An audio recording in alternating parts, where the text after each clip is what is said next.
Ship's veering to port, go 22 knots. Sideswipes the iceberg. Murdoch ports around the iceberg, try to keep from hitting the propellers. That looks pretty good. Okay, so now we're watching an accelerated time. We see the first 5 compartments flood. They equalize pretty quickly. Bows pulled down. We see the port list. Port list looks right. Now looks like about 9 degrees. Well, you can really see the effect of that list on the flooding.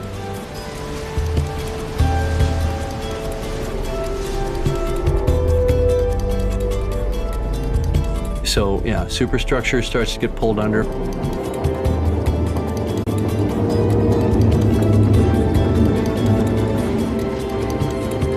Funnels collapse at their base. Now the bow's accelerating downward. That looks good. We're starting to see the stern come up. We got our maximum peak stress, and yeah, boom, boom, brakes. Okay, bow swinging down. That looks good. The double keel hang on, and then they separate. Bow plunges straight down. All right, we got mast snapping back. The funnels are ripping backwards, pulling off all the davits. Bow's going down like a. Here's the angle when it falls through into a stable position. Let's see the stern. Heeling way over to port. That looks right.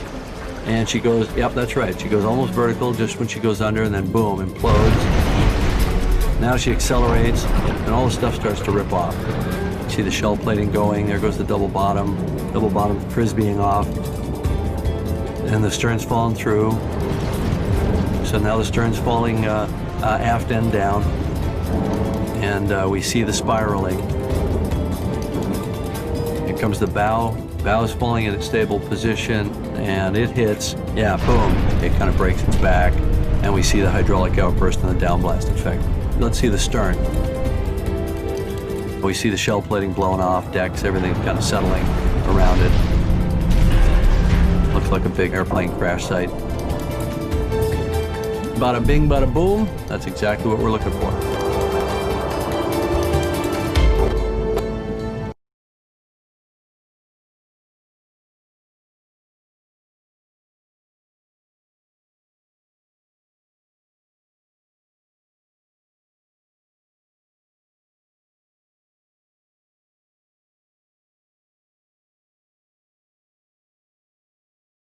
Watch Minecraft tutorials without Wi-Fi. Start a free trial of YouTube Premium and game uninterrupted.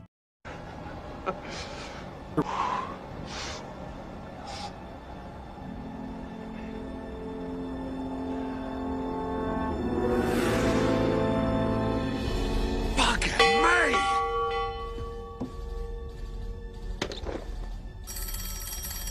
Pick up, you bastards! Yes, for QC. Iceberg, right ahead! Thank you. Iceberg, right ahead! On the starboard! Starboard!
No plans tonight? Spend time with someone new. Chat, live stream, and listen with Spoon.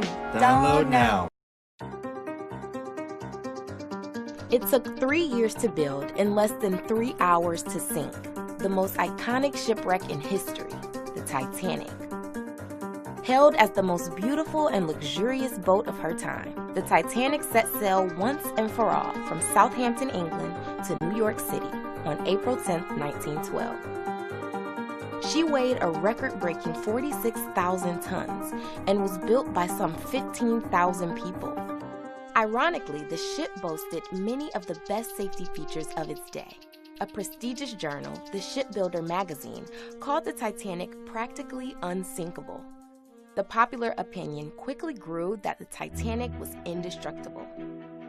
An ominous consequence of this overconfidence, during its voyage, there were no passenger safety drills to give instructions on where to go or which lifeboats to board in case of emergency. But there weren't enough lifeboats to begin with, only 20 available, which was enough to carry about half of the total passengers and crew. Bruce Ismay, the owner, thought having 64 lifeboats, enough for everyone on board, would make the ship look too cluttered. This emphasis on elegance didn't stop with Titanic's outward appearance. Inside were top-notch luxuries, the grand staircase running the height of 6 decks, a heated swimming pool, a state-of-the-art gym, 4 restaurants, and 2 barbershops. So how much did the Titanic cost? About $7.5 million at the time, or over $400 million today. Now, over 100 years later, the Titanic has been hidden in darkness, lying over 12,000 feet deep in the Atlantic Ocean.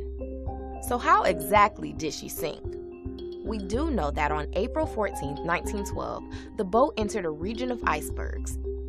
6 warning messages were sent to Captain Edward John Smith. He adjusted Titanic's course southward, but didn't slow down. By the time lookouts spotted an iceberg, it was too late. The official 1912 accident report suggests that the iceberg tore a gigantic 300-foot gash on the ship's starboard side, ripping over a third of her entire hull. But eyewitnesses say it took over 2 hours to sink, which confuses experts who believe a hole that size would have caused the Titanic to sink much faster. Investigations confirm that the iceberg created smaller punctures below the waterline and not a large gash, which were enough to trigger the tragedy. In 1985, using state-of-the-art sonar, National Geographic explorer Robert Ballard and French oceanographer Jean-Louis Michel found the infamous shipwreck about 400 miles southeast of Newfoundland. Extensive surveys have located artifacts that reveal the human side of the tragedy. A notebook was found 780 feet from the stern. It belonged to a 17-year-old passenger with pencil writing that's still legible. With new technology, we can see and study the Titanic like never before, which is good because our fascination in this tragedy has not relaxed a bit. Perhaps it's the iconic tale of the Titanic that's truly unsinkable.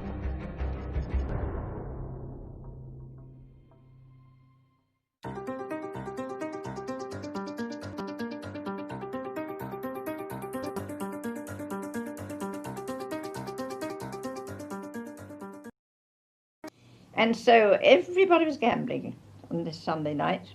They were making books, having service, and having sweepstakes as to what time she would get in so many minutes past so and so. My father would have nothing to do with it.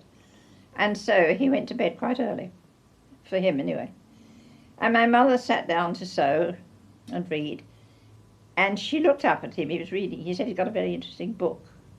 But quite quickly he went to sleep, and she got up and took the book from him and settled down again. And she said at 10 minutes to 12, she felt a slight bump. And she said it was just like a train pulling into a station. It just jerked. It was very slight, but she said she knew that it was this dreadful something, and she wakened my father. She wakened me, and my father said no, he wasn't going up on deck again after the night before.